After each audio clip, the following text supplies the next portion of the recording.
بسم الله الرحمن الرحيم. ألف لام را. كتاب أحكمت آياته ثم فصلت من لدن حكيم خبير.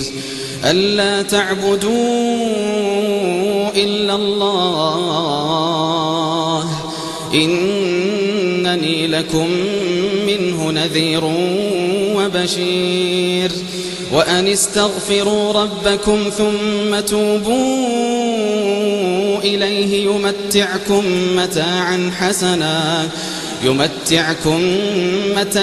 حسنا إلى أجل مسمى ويؤتي كل ذي فضل فضله وإن تولوا فإني أخاف عليكم عذاب يوم كبير.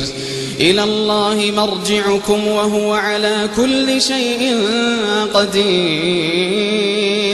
ألا إنهم يثنون صدورهم ليستخفوا منه ألا حين يستغشون ثيابهم يعلم ما يسرون وما يعلنون إنه عليم بذات الصدور.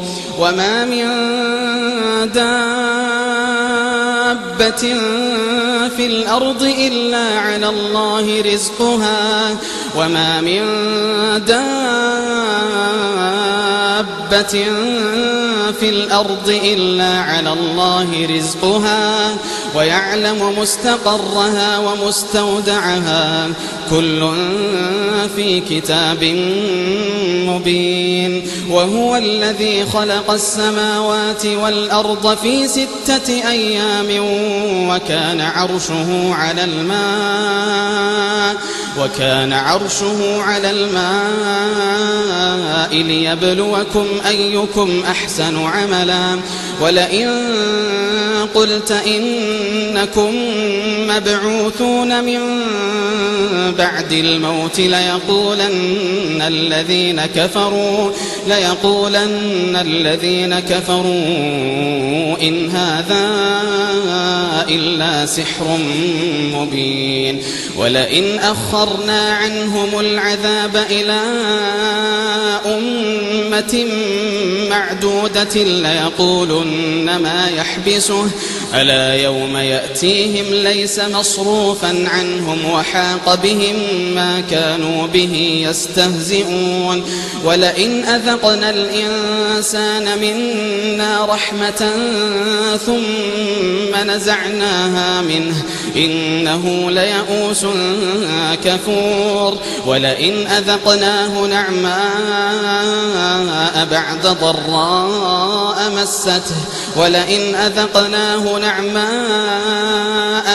ضراء مسته ليقولن ذهب السيئات عني إنه لفرح فخور. إلا الذين صبروا وعملوا الصالحات أولئك لهم مغفرة وأجر كبير. لكل من يسمع لي أو لغيره ولكل من يقرأ لنا أو لغيرنا لا تعود نفسك أن يرق قلبك إلى شيء أعظم من الله. كل حياة لقلبك. لو سمعت مئات المحاضرات والله الذي لا إله إلا هو لا تعجب آية واحدة من كتاب الله. الله يقول إن الذين كفروا بالذكر لما جاءوا وإنه لكتاب عزيز لا يأتيه الباطل من بين يديه ولا من خلفه تنزيل من حكيم حميد. ما يقال لك إلا ما قد قيل للرسل من قبلك إن ربك له مغفرة وذو عقاب أليم. المؤمن لا يريد شيء أعظم من رضوان الله، ورضوان الله لا ينال بشيء أعظم من حب كلام رب العالمين جل جلاله. ومن أعظم ما أثنى الله به على أوليائه والصالحين من خلقه أنهم تتصفون بثلاث صفات رزقنا الله وإياكم إياها بإخلاص.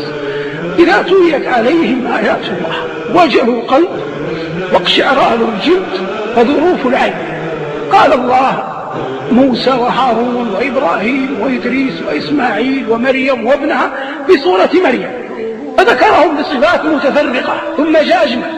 قال أولئك الذين أنعم الله عليهم من النبيين من ذرية آدم وممن حملنا مع نوح ومن ذرية إبراهيم وإسرائيل وممن هدينا واجتبينا إذا تتلى عليهم آيات الرحمن خروا سجدا وبكيا.